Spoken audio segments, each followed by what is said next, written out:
Hay historias en el fútbol que son, bueno, que son mucho más que un simple partido. Se acaban convirtiendo en auténticos mitos modernos, relatos que llegan a moldear la identidad de naciones enteras y que nos revelan verdades muy profundas sobre lo que significan el fracaso y la gloria. Pues es que esta pregunta es la clave de todo. Es el punto de partida de las primeras historias que vamos a ver. Relatos en los que un solo partido, un único partido, se entrelazó para siempre con el alma de un país, a veces para bien y otras, pues, para mal. Vamos a sumergirnos en cómo el fútbol puede llegar a forjar o directamente a destrozar el espíritu de toda una nación, y lo haremos viendo dos finales de la Copa del Mundo que ocurrieron con solo 4 años de diferencia. Por un lado, tenemos el famoso Maracanazo de 1950, que fue una auténtica tragedia nacional, una herida que dejó una cicatriz permanente en el alma de Brasil. Y por otro, el llamado Milagro de Berna, en 1954, una victoria que literalmente reconstruyó el ánimo de Alemania tras la guerra. A ver, paremos un momento a imaginar la escena. Estamos en 1950 en el estadio de Maracaná, en Río, y no hay hueco para un alfiler. 200.000 personas.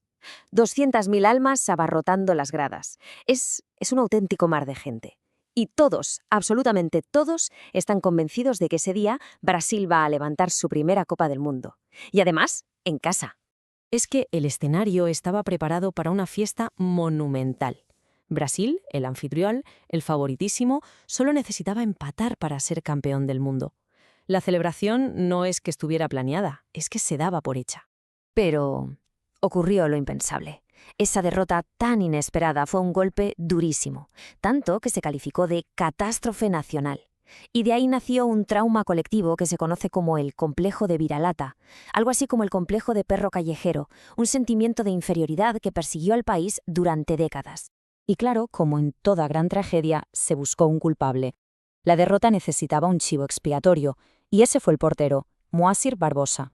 Se le señaló injustamente y fue condenado al ostracismo para el resto de su vida. Fijaos qué frase tan terrible. Ahora avancemos solo 4 años en el tiempo, a 1954, y el escenario es completamente distinto. Alemania Occidental, un país que todavía estaba en ruinas, tanto física como moralmente, después de la Segunda Guerra Mundial, consigue llegar a la final. Y su rival era una fuerza de la naturaleza. Los Magias Mágicos de Hungría, un equipo que parecía invencible. Llevaban 31 partidos sin perder, y para colmo los habían humillado por 8-3 apenas unas semanas antes en ese mismo torneo. Y entonces sucedió lo imposible, una remontada épica, lo que pasó a la historia como el Milagro de Berna. Y su impacto de verdad fue mucho más allá de ganar un simple trofeo. Esta victoria se convirtió de alguna manera en el acta de nacimiento emocional de la nueva República Federal de Alemania. Le devolvió el orgullo, la unidad, a una nación que estaba completamente rota. Fue el símbolo de su renacimiento ante el mundo. Bien, dejamos atrás estos destinos nacionales para explorar otra faceta fascinante de la mitología del fútbol. Me refiero a esas historias increíbles de los que parten sin ninguna opción, de equipos que desafiaron toda lógica para conseguir lo imposible. Por ejemplo, Dinamarca en la Eurocopa de 1992. Es que ni siquiera se habían clasificado para el torneo. Les invitaron a última hora, solo 10 días antes de que empezara, para sustituir a Yugoslavia por las garras de los Balcanes. A sus jugadores los tuvieron que sacar literalmente de la playa. El corazón emocional de este milagro danés fue un jugador, Kim Vilfort. Mientras su equipo iba avanzando contra todo pronóstico, él estaba viviendo una tragedia personal terrible. Pero su triunfo profesional, en medio de tanto dolor, se convirtió en un símbolo de la increíble resiliencia de todo el equipo. Y si eso parecía imposible, esperad a esto. 12 años después, en la Eurocopa de 2004, apareció un candidato aún más improbable si cabe, la selección de Grecia. Llegaron al torneo, sin ningún historial de éxitos, considerados poco más que una comparsa.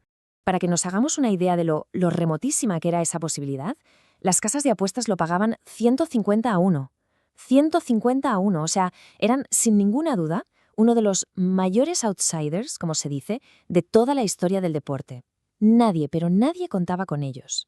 Y, sin embargo, construyeron su propia epopeya.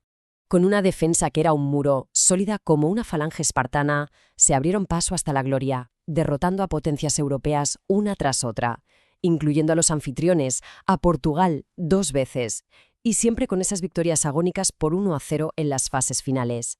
De los grandes destinos nacionales y las victorias de equipo imposibles, nuestra última historia se centra en la leyenda de un solo hombre. Un genio, único e imperfecto, que fue capaz de desafiar a su propio cuerpo. Hablamos de Manuel Francisco dos Santos, más conocido como Garrincha. Nació con unos defectos físicos tan graves que los médicos llegaron a decir que le impedirían jugar al fútbol de manera profesional. Su importancia era tal que el propio Pelé, para muchos el más grande de la historia, declaró esto que vemos, que sin Garrincha a su lado, él nunca habría llegado a ser la leyenda que fue. De hecho, hay un dato increíble. Brasil nunca perdió un partido oficial cuando Pelé y Garrincha jugaron juntos. Pero su historia es un recordatorio muy conmovedor del arquetipo del héroe imperfecto.